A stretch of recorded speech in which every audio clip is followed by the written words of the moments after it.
Hi friends, welcome back to எல்லா trending wear. இன்றைக்கி நம்ம சேனலில் ஒரு எம்மி அண்ட் டேஸ்டியான முருங்கைக்காய் போட்டு காரக்குழம்பு தான் பண்ணியிருக்கோம். இந்த காரக்குழம்பு பார்த்திங்கன்னா பர்ஃபெக்டான டேஸ்ட்டில், அதாவது ஹோட்டல் ஸ்டைலில், ஹோட்டலெல்லாம் நம்ம போய் வாங்கும் போது எப்படி இருக்குமோ ஸோ அதே டேஸ்ட்லேயே வந்தது. ஸோ கண்டிப்பாக இந்த வீடியோ வந்து ஸ்கிப் பண்ணாமல் ஃபுல்லாக பார்த்தீங்கன்னா தான் உங்களுக்கு இந்த வீடியோனுடைய ஃபுல் ப்ராசஸும் புரியும். இந்த காரக்குழம்பு பார்த்திங்கன்னா இட்லி, சப்பாத்தி, சாதம், தோசை இது எல்லாத்துக்குமே ரொம்பவே எம்மியாக இருந்தது. ஸோ கண்டிப்பாக இந்த வீடியோவை ஸ்கிப் பண்ணாமல் ஃபுல்லாக பாருங்கள், அப்போ தான் புரியும்.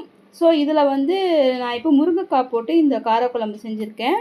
உங்கள்கிட்ட வந்து எந்த காய்கறி இருந்தாலும் போட்டுக்கலாம். அதாவது முருங்கைக்காய், கத்திரிக்காய், வெண்டைக்காய் இந்த மாதிரி எந்த காய்கறி வேணாலும் இந்த குழம்புல போட்டு நம்ம செஞ்சுக்கலாம். ஸோ இந்த காரக்குழம்பு ரொம்பவே எம்மியாக இருந்தது. ஸோ இப்போ வாங்க இந்த காரக்குழம்பு எப்படி செய்கிறதுன்னு பார்த்துடலாம். இதுக்கு தேவையான இன்க்ரீடியண்ட்லாம் நான் இப்போ வந்து எல்லாமே எடுத்து வச்சுருக்கேன். ஸோ ரெடியாக எடுத்து வச்சிங்கன்னா ஒரு 5 மினிட்ஸ்லேயே இதை பண்ணிடலாம்.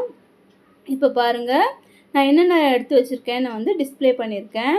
இதில் வந்து இப்போ ஒன்று ஒன்றா நம்ம பார்த்துடலாம் என்னென்ன எடுத்து வச்சுருக்கோன்னு. தாளிப்புக்கு வந்து சீரகம், சோம்பு, வெந்தயம், கடுகு எல்லாமே வந்து 1/2 ஸ்பூன் எடுத்திருக்கேன். நெக்ஸ்ட்டு பார்த்திங்கன்னா சின்ன வெங்காயமும் பெரிய வெங்காயமும் ரெண்டும் சேர்ந்து ஒரு 100 கிராம் எடுத்திருக்கேன். ஸோ உங்கள்கிட்ட சின்ன வெங்காயம் மட்டும் 100 கிராம் இருந்துச்சுன்னா அதுவே போட்டுடலாம். பூண்டு வந்து 10லேருந்து 15 பல் எடுத்திருக்கேன்.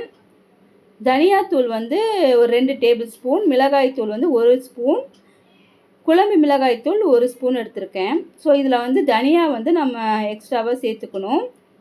புளி பார்த்திங்கன்னா ஒரு எலுமிச்சப்பழ சைஸ்க்கு நான் எடுத்து ஊற வச்சுருக்கேன் தண்ணியில்.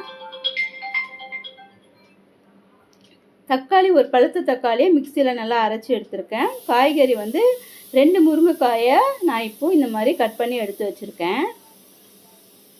இதில் வந்து ஆயிலும் உப்பு வந்து எக்ஸ்ட்ரா, தேங்காய் வந்து நமக்கு தேவைப்பட்ட சேர்த்துக்கலாம். தேங்காய் நான் வந்து ஒரு சில்லு எடுத்திருக்கேன்.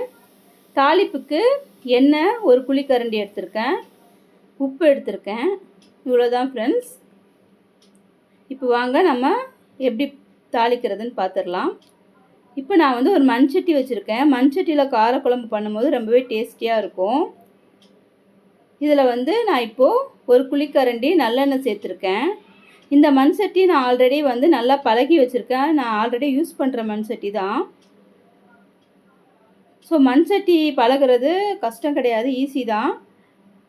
அது ஒரு ப்ராசஸ் வீடியோ நான் வந்து போடுறேன். இப்போ நம்ம எடுத்து வச்சுருந்த சீரகம், சோம்பு, வெந்தயம், கடுகு எல்லாமே வந்து இதில் போட்டு தாளிச்சிடலாம்.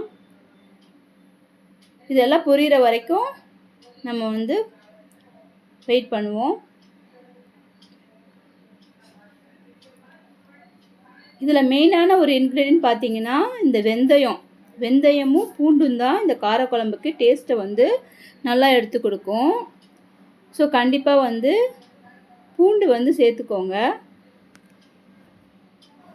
ஸோ இப்போ இந்த தாளிப்புக்கு போட்டது எல்லாமே பொரியிற வரைக்கும் வெயிட் பண்ணுவோம்.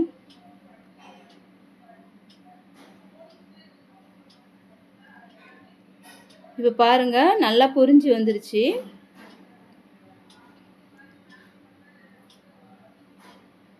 இந்த ஸ்மெல் வந்து ரொம்பவே அரோமா வந்து ரொம்பவே நல்லா இருந்தது. அந்த அளவுக்கு அந்த சோம்பு, வெந்தயம் இதனுடைய ஸ்மெல் வந்து ரொம்பவே அந்த காரக்குழம்புக்கு வந்து மணத்தை வந்து தூக்கி கொடுக்கும். இப்போ பாருங்கள், எல்லாம் நல்லா பொரிஞ்சிருச்சு. இப்போ நம்ம எடுத்து வச்சுருந்த சின்ன வெங்காயம், பெரிய வெங்காயம் ரெண்டு சேர்ந்து 100 கிராம் அளவு இதை வந்து இந்த எண்ணெயில் சேர்த்து நல்லா வதக்கிடலாம்.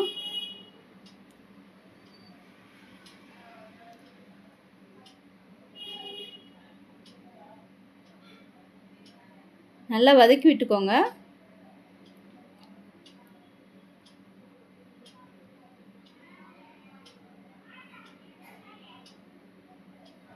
வெங்காயம் சீக்கிரமாக வதங்கிறதுக்கு நான் வந்து உப்பு சேர்த்துருக்கேன். 3/4 ஸ்பூன் உப்பு சேர்த்துருக்கேன் நான். இப்போ இது நல்லா வதங்கி வந்ததும் நம்ம எடுத்து வச்சுருந்த பூண்டு பற்களை சேர்த்துடலாம்.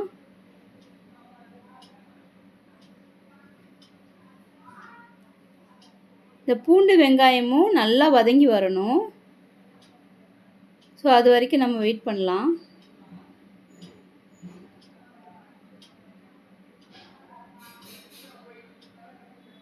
இப்போ பாருங்கள் ரெண்டுமே நல்லா வதங்கிருச்சு. இப்போ நம்ம எடுத்து வச்சுருந்த காய்கறியை சேர்த்துடலாம்.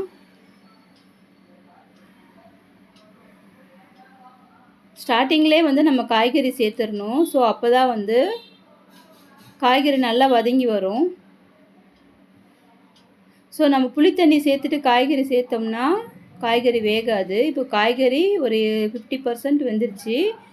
இப்போ வந்து நம்ம எடுத்து வச்சுருந்த ஒரு தக்காளி பழத்தை நைஸாக அரைச்சி வச்சுருந்தோம், அதை சேர்த்துடலாம். சேர்த்துட்டு நல்லா வதக்கி விட்டுக்கோங்க.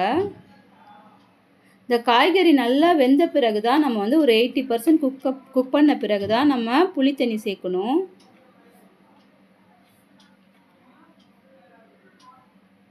முருங்கைக்காய் வந்து நல்லா வதங்கி வரணும், நல்லா வெந்து வரணும். இந்த எண்ணெயிலே வந்து முருங்கைக்காய் நல்லா வேகணும். ஸோ அப்போ தான் வந்து நல்லாயிருக்கும்.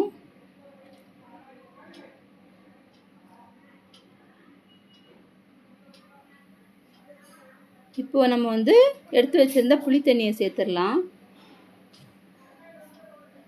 புளித்தண்ணி சேர்த்துட்டு நல்லா கொதிக்க விடுங்க. 80 to 90% வந்து காய்கறி நல்லா வெந்துடணும்.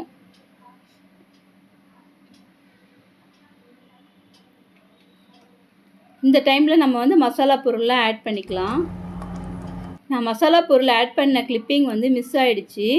ஸோ இதில் வந்து நான் தனியா பொடி வந்து 2 டேபிள் ஸ்பூன், 1 ஸ்பூன் வந்து மிளகாய்த்தூள், 1 ஸ்பூன் குழம்பு மிளகாய்த்தூள் சேர்த்துருக்கேன்.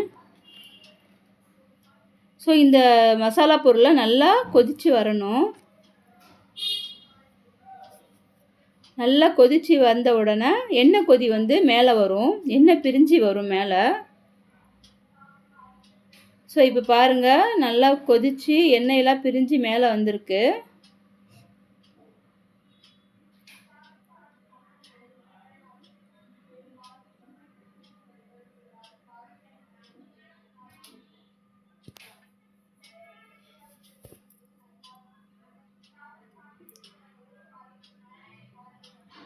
இந்த ஸ்டேஜில் வந்து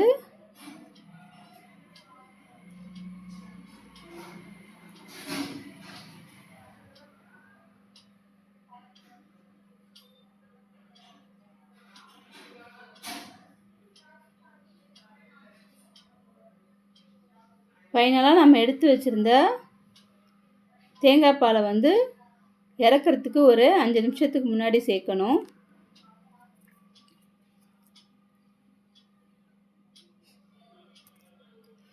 காரக்குழம்பை பொறுத்த வரைக்கும் நல்லா நம்ம எந்த அளவுக்கு வந்து சிம்மிலே வச்சு வேக வைக்கிறோமோ ஸோ அந்த அளவுக்கு வந்து டேஸ்ட் நமக்கு எம்மியாக கிடைக்கும்.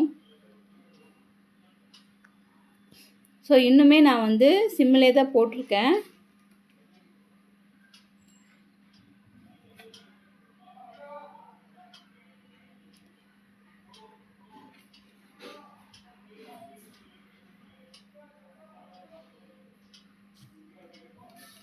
ஸோ கண்டிப்பாக இந்த காரக்குழம்பு வந்து ரொம்பவே டேஸ்டியாக எம்மியாக வந்திருக்கு. கண்டிப்பாக நீங்கள் வீடியோ வந்து ஃபுல்லாக ஸ்கிப் பண்ணாமல் பாருங்கள், அப்போ தான் ஃபுல் ப்ராசஸும் உங்களுக்கு புரியும்.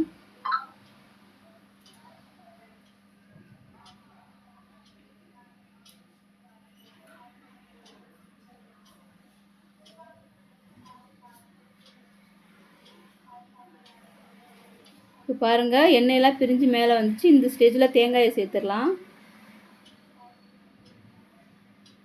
தேங்காய் வந்து ஆப்ஷனல் தான்.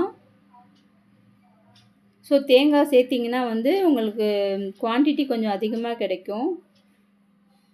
அவ்வளோதான் ஃப்ரெண்ட்ஸ், எம்மியான காரக்குழம்பு ரொம்பவே பக்காவாக ரெடி ஆயிடுச்சு.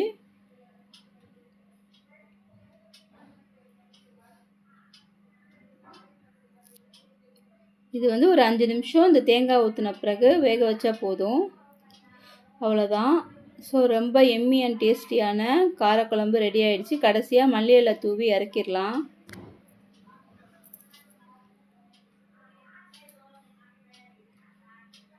இப்போ ஒரு பவுலுக்கு ட்ரான்ஸ்ஃபர் பண்ணிடலாம். இப்போ பாருங்கள் காரக்குழம்பு வந்து நல்லா தகன்னு தங்கம் மாதிரி மின்னுது. ஸோ டேஸ்ட்டும் அந்தளவுக்கு ரொம்பவே டேஸ்டியாக இருந்தது. ஸோ ஸோ நம்ம எல்லா பொருளும் வந்து ரெடியாக வச்சுருந்தோம்னா ஒரு 10 நிமிஷத்துலேயே இந்த காரக்குழம்பு செஞ்சு முடிச்சிடலாம். ஸோ சாதத்துக்கு ரொம்பவே பக்காவாக இருக்கும். கண்டிப்பாக இந்த வீடியோவை வந்து பார்த்துட்டு இதே மாதிரி செஞ்சு பார்த்துட்டு உங்களோட ஃபீட்பேக் கமெண்ட்டில் சொல்லுங்கள். இந்த சேனல் என்னுடைய வீடியோ பிடிச்சிருந்தா என்னோடய சேனலுக்கு சப்ஸ்கிரைப் பண்ணுங்கள். உங்கள் ஃப்ரெண்ட்ஸ் அண்ட் ஃபேமிலிக்கு ஷேர் பண்ணுங்கள். தேங்க்ஸ் ஃபார் வாட்சிங். Thank you friends.